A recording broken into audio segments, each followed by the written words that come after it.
ভুল চিকিৎসায় এক শিক্ষার্থীর মৃত্যুর অভিযোগে রবিবার ন্যাশনাল মেডিকেল কলেজ ও শহীদ সোহরাওয়ার্দী কলেজে ব্যাপক হামলা, লুটপাট ও ভাঙচুরের অভিযোগ ওঠে যাত্রাবাড়ির ডক্টর মাহবুবুর রহমান মোল্লা কলেজের শিক্ষার্থীদের বিরুদ্ধে। এর প্রতিবাদে সোমবার দুপুর থেকেই কবি নজরুল ও সোহরাওয়ার্দী কলেজের শিক্ষার্থীরা জড়ো হতে থাকেন মাহবুবুর রহমান মোল্লা কলেজের সামনে। দুই কলেজের কয়েক হাজার শিক্ষার্থী লাঠিসোঁটা নিয়ে যাত্রাবাড়ি এলাকায় ডক্টর মাহবুবুর রহমান মোল্লা কলেজে ভাঙচুর চালায়। এ সময় ব্যাপক সংঘর্ষে জড়িয়ে পড়ে তিন কলেজের শিক্ষার্থীরা। দফায় দফায় সংঘর্ষের এক পর্যায়ে মাহবুবুর রহমান মোল্লা কলেজের ভেতরেও নানা ধরনের সরঞ্জাম ভাঙচুর ও লুটপাট করা হয়। এ সময় বন্ধ করে দেওয়া হয় মোল্লা কলেজের প্রধান ফটক। পুলিশের উপস্থিতির পরও ক্রমেই পরিস্থিতির অবনতি হতে থাকে। এক পর্যায়ে সেনাবাহিনী এসে পরিস্থিতি নিয়ন্ত্রণে আনে। শিক্ষার্থীদের মধ্যে সংঘর্ষে বহু শিক্ষার্থী আহত হয়েছেন। এদের মধ্যে ৩৫ জনকে ঢাকা মেডিকেল কলেজ হাসপাতালে ভর্তি করা হয়েছে। সোমবার দুপুর থেকে বিকেল পর্যন্ত বিভিন্ন সময়ে আহত অবস্থায় তাদেরকে হাসপাতালের জরুরি বিভাগে নিয়ে আসা হয়। সোমবার বিকেলে প্রধান উপদেষ্টার প্রেস সচিব শফিকুল আলম বলেন, রাজধানীতে শিক্ষার্থীদের কোনো ধরনের সংঘর্ষে না জড়িয়ে শান্ত থাকার আহ্বান জানিয়েছে সরকার। সরকারের পক্ষ থেকে বলা হয়েছে, এ ধরনের সংঘাতের পেছনে কোনো ইন্ধন থাকলে তা কঠোর হস্তে দমন করা হবে।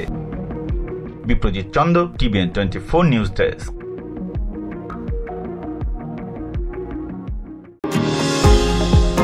নিউ ইয়র্ক থেকে সম্প্রচারিত TVN 24 টেলিভিশন বিশ্বজুড়ে বাঙালির কণ্ঠস্বর।